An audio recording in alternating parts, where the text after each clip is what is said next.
Selling for a loss to avoid high interest rates. Let's have a look. Hello everyone, Florian.Heise here and welcome to another episode of HeiseSays. Grab your stein of coffee. Let's have a talk about this article which is highlighting, well, the house price falls that are happening in Sydney and how people are selling for a loss. So house price falls as Sydney owners make a loss on resale to escape high interest rates. Now, I'm going to bring over my little Excel calculator here, and we're going to change this to be the average New South Wales mortgage, which is pretty high and gives us an appreciation of what people are paying in Sydney. Now, if you've got a 4.44% interest rate at the moment, which is pretty average, you're looking at $3,900. The 1.99, that's the super low, insanely low fixed rates that many of us got when we didn't trust the Reserve Bank to not increase rates before 2024. So you can see people are, rates are getting up there. And if the rates continue to go higher, say we go to 6%, they're going to get even higher. $4,000 a month, $5,000 a month on an average mortgage in New South Wales. If we jump over to this screen here, we can have a, this is the core logic mapping data. And let's check a look at Sydney here as this loads up. And I'll have a shot of coffee while it loads. So what this is telling us, just house values. So you can check out your part of your city, guys, and look at how much houses or units are worth around different suburbs. And if you live there, it kind of makes sense, which suburbs are more valuable than others.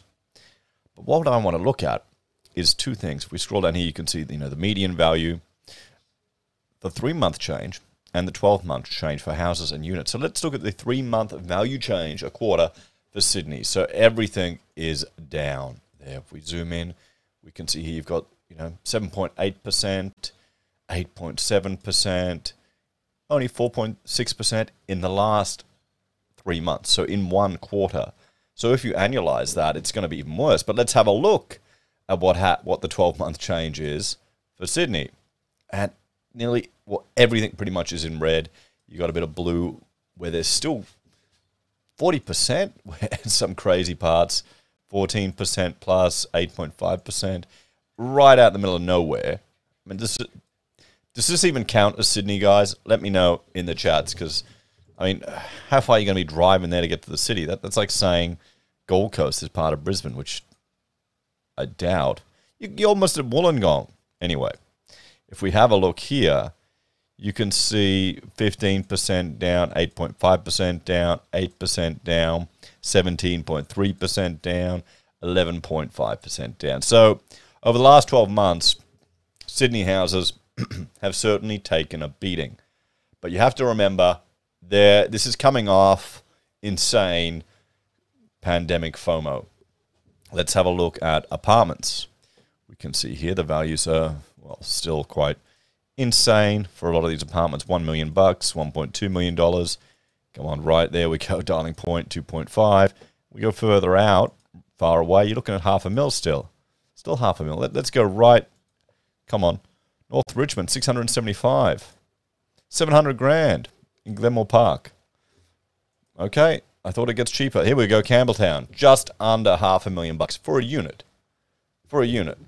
So if we look at the 3-month change, we're seeing a lot of red, but look at the 12-month change for units. There's still some profit to be made out in the middle of nowhere.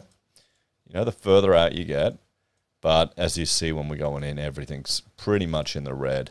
4%. Not as bad as the houses, though. Not as bad as the houses. Zetland down 4.8%. We need to do a follow-up video on the Zetland apartments to see if anything actually ever came of those.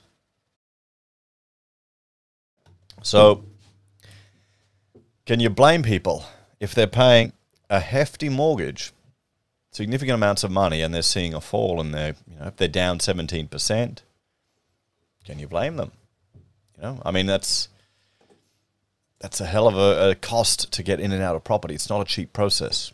So, Australian house prices are continuing to fall as property owners in Sydney make a loss on resale in order to escape high interest rates, new data has shown. Property prices fell a further 1.4% in September. It is the 5th consecutive month values have fallen in all capital cities except Darwin after 6 months of rate hikes. CoreLogic's research director Tim Lawless said Sydney had experienced the biggest drop in prices of any region, with a 9% fall since the market peaked in January. And as we see from their own mapping data, it varies depending on where you are. The equivalent of more than $100,000 off the median sale price. Melbourne was down 5.6% since its February peak, the equivalent of median house values falling by $63,000, while Brisbane's values were $33,600 below a peak in June. And if we, let's jump over here and let's have a look at Melbourne. Here's the houses. Let's look at the 12-month for houses in Melbourne. There you go, red everywhere. What's the Lilydale like? There you go, fell 5%. What's the price out at Lilydale Way, which I grew up around there? $1 million. What?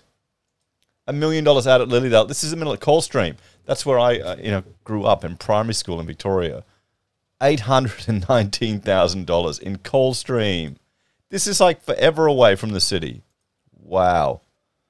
I think my father moved out there because it was still a local call. It wasn't an STD call. Let's look at 12-month change. Yeah, look at that. All red.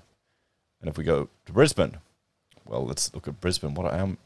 Our prices are getting stupid as well. Yeronga, $1.3 million for Yeronga. Oh, boy. I mean, let's go north side. What's Nanda? $1 million. Oh, boy. Toowong, $1.4 million. Hawthorne, 1.8. Notice there's nothing shown in here in the expensive parts. Let's go a bit further out here. Underwood, 870,000. Here we go. Goodna, 450 grand. So there's still some affordable stuff at Red Bank. We get a bit further out. Kingston, going down towards Logan, Park Ridge. It's not that cheap, though, guys. But let's look at the 12-month move in Brisbane. And it's still all blue, except Chermside fell 1.8%. The 3-month change, it's all red. It's all red everywhere. So we're coming off a peak as well. Interest rates are central to this, Lawless said. House prices in Sydney, but also Melbourne, are quite a bit higher than most other markets, and borrowers would be more thinly stretched. Both of these cities also had a demographic headwind. A lot of people have been leaving, and interstate migration has been well and truly negative. That trend looks like it's starting to ease. Falls in house prices accelerated in Adelaide and Perth in September, but the decline remained more modest than other capitals, off by 0.2% in Adelaide and 0.4% in Perth. Darwin was the only capital city where housing values have not trended lower. This comes as the Reserve Bank lifted the cash rate to 2.6% on Tuesday, the 6th rise in as many months, putting even greater pressure on mortgage holders and home buyers. Lawless said the largest falls in house prices had been seen in inner city and low-density markets around Sydney. Of the 10 largest declines, 9 were in Sydney's inner west, eastern and northern suburbs, and 1 was in regional New South Wales. It's a factor of affordability. Prices have been rising really quickly, Lawless said. Values overshoot the market. The Northern Beaches and Sutherland absolutely surged. Topping the list in Sydney was the Northern Beaches, where values were dropped by 14.5%, followed by Parramatta, Burwood, Strathfield and Ryde, which all dropped in value between $32,000 and $40,000. Yeah, I mean, these numbers don't really matter. We're coming off an insane peak. Did anyone really think this wasn't fueled by FOMO and artificially low rates? So, it's like the stock market. In unit sales, high-density markets across Waterloo, Zetland and Rosebery took a significant hit, as did Melbourne and Brisbane local government areas. Lawless said it reflected the worsening affordability situation in expensive markets. The median asking price for a house in Sydney in the September quarter was $1.6 million, or $700,000 with change for a unit. The combined capital city average for all houses was $986,000.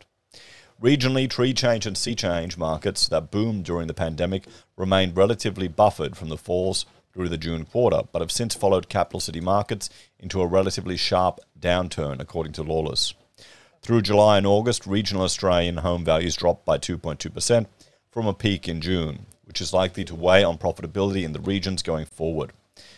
The flood-hit Richmond and Tweed areas had the steepest quarterly decline of 8%.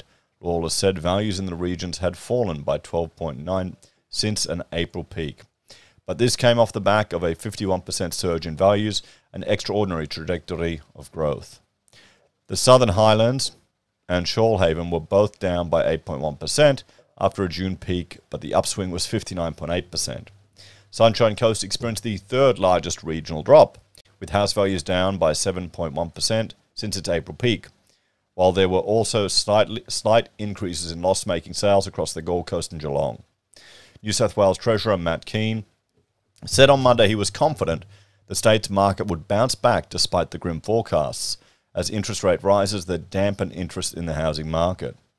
We are seeing reports today that the housing market will bottom out by the first quarter of next year and then have a sharp correction and bounce back. That's good news for home owners across New South Wales. The Premier said homeowners should remain confident the government would stand with them. We will make sure that every single person gets through this difficult time, he said. Let's have a talk about that, particularly that last statement that he's putting out. We'll stand with them. Coming from a Liberal Premier. That's why the differences between the two major parties are less significant than we might imagine. They're both extreme extreme economic interventionists. They want to step in and manipulate the market and the economy just for their ideological purposes. Their housing policy doesn't even differ that much anymore. You've got both parties putting forward shared equity models. They just copy each other, don't they? It's just going to be more of the same. The house price falls that we're seeing here are not that significant. This is not going to make housing any more affordable to someone who had trouble getting into housing. Particularly with interest rates going up, the amount that people can borrow is going to be reduced, so their ability to get into housing is not going to be any better. This is the thing. If people are waiting to jump in and hoping for a massive correction as their only opportunity to get in, are they going to be disappointed? Is it going to get any easier to afford housing in Australia?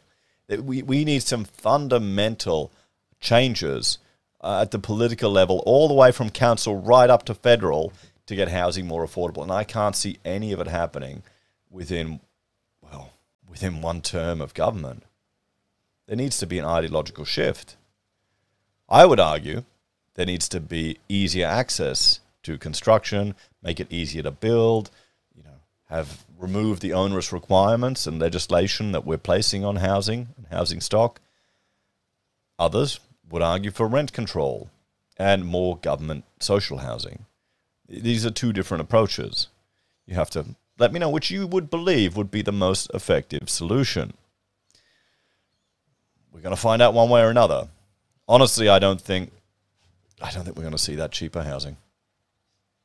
It's ludicrous when you think how big Australia is, but people still want to live just in the major cities. I mean, hey, you can go regional, remote, and then your house gets taken by the government to build a dam for renewable power. Wouldn't that be awesome? So it looks like some people are selling for a loss to jump out of the market. We'll have to see how many there are, if it is actually enough to make a significant impact. I mean, you're not going to be... It's going to be painful to go through. You buy in for an investment and there might be a tap on the shoulder from the bank saying, you can't afford this, you need to get out. I wonder how many long-term investors would be jumping out just for these changes. Maybe the long-term... Well, no, we saw it, didn't we? The long-term investors weren't the ones buying in. It was the FOMO first home buyers who jumped in. The inexperienced people buying property. Now the investors are starting to come back. Oh, well, guys. Some people have to learn the hard way. As always, thanks for watching. Check out my other channels, HeiseBim and HeiseSays International, for other content that I find and discuss.